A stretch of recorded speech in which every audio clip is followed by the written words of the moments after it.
Tantangan Pancasila sebagai ideologi negara. Pancasila adalah suatu dasar negara yang lahir berkembang dalam waktu yang sangat panjang.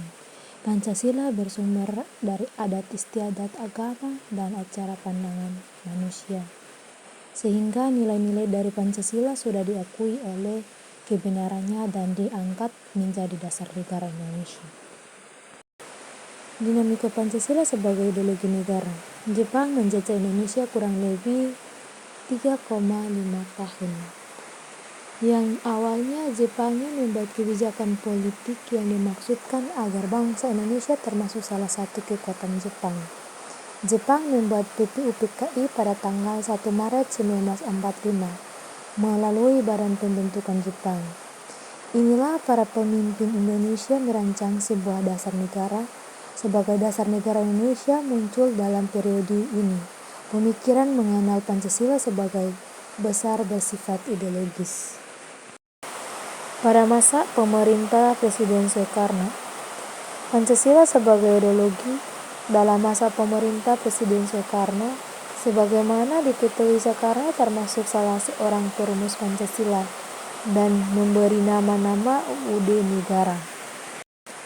Pada masa pemerintah Presiden Soeharto, Pancasila sebagai ideologi pada masa pemerintah Presiden Soeharto diletak pada kedudukan yang sangat kuat melalui TAP MPR nomor 11/1978 tentang Pemasyarakat P4. Pada masa Soeharto, ini pula ideologi Pancasila menjadi asas tunggal bagi seluruh organisasi politik pendidikan Pancasila di perguruan tinggi. Pada masa reformasi masih mengalami pasang surut yakni adanya para pelenggarap negara menguncapkan tentang Pancasila, bahkan terakhir pada hilangnya di kurikulum. Tantangan Pancasila sebagai ideologi negara. Sejalan dengan jalannya sebuah negara Indonesia, ideologi Pancasila yang terbentuk mengalami ujian dan dinamika dari sebuah sistem politik.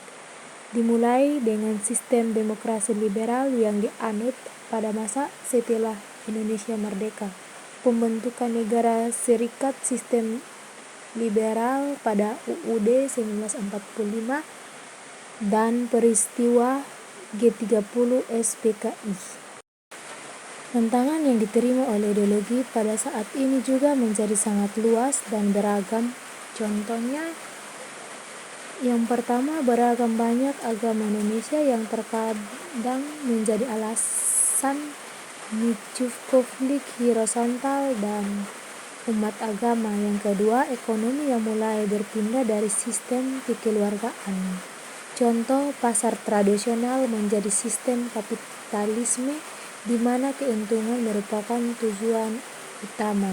Yang ketiga, paham konsumsi, liberasi, terorisme, dan masih banyak lagi hal yang dalam kehidupan warga negara Indonesia yang dipengaruhi oleh informasi yang begitu mudah dan cepat tersebut. Tantangan terhadap Pancasila sebagai ideologi negara. Unsur-unsur yang mempengaruhi perlawanan terhadap Pancasila sebagai ideologi negara meliputi faktor eksternal dan internal. Adapun faktor eksternal meliputi hal-hal berikut. Yang pertama, pertarungan ideologi antara negara-negara adidaya antara Amerika Serikat dan Uni Soviet antara tahun 1945 sampai 1990 yang berakhir bubarnya negara Soviet sehingga Amerika menjadi satu-satunya negara adidaya. Yang kedua, menguasai isu-isu kebudayaan global yang ditandai dengan masuknya berbagai ideologi. Yang ketiga, asing dalam kehidupan berbangsa dan bernegara karena keterbukaan informasi. Yang keempat, meningkatkan keburuhan dunia sebagai akibat dari pertambahan penduduk dan kemajuan. Yang kelima, ideologi sehingga terjadi eksploitasi terhadap sumber daya alam secara masif. Dampak kontrinya adalah kerusakan lingkungan seperti banjir, kebakaran hutan.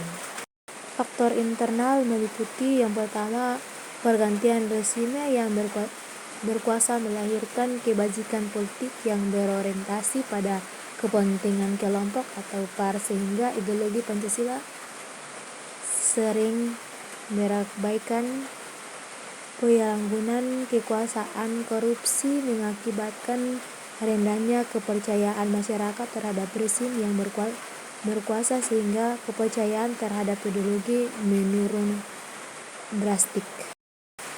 Cara mengatasi konflik tersebut: yang pertama, memperkuat persaudaraan sesama suku bangsa Indonesia dengan cara mempererat tali silaturahmi melalui kegiatan kerja sama di segala bidang.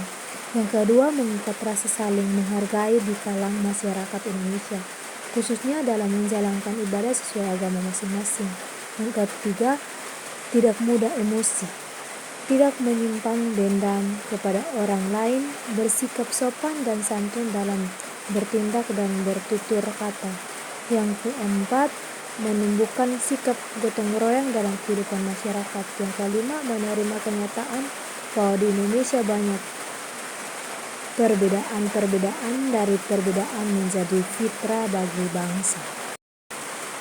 Dimensi hakikat Pancasila. Yang pertama, dimensi realitas mengandung makna bahwa nilai-nilai dasar yang terkandung dalam dirinya bersumber nilai-nilai real yang hidup dalam masyarakat.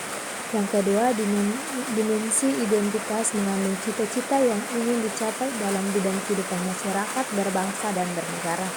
Yang ketiga, dimensi fleksibilitas mengandung relevansi atau kekuatan yang merangsang masyarakat untuk mengembangkan pemikiran-pemikiran baru tentang nilai-nilai dasar yang terkandung di dalam.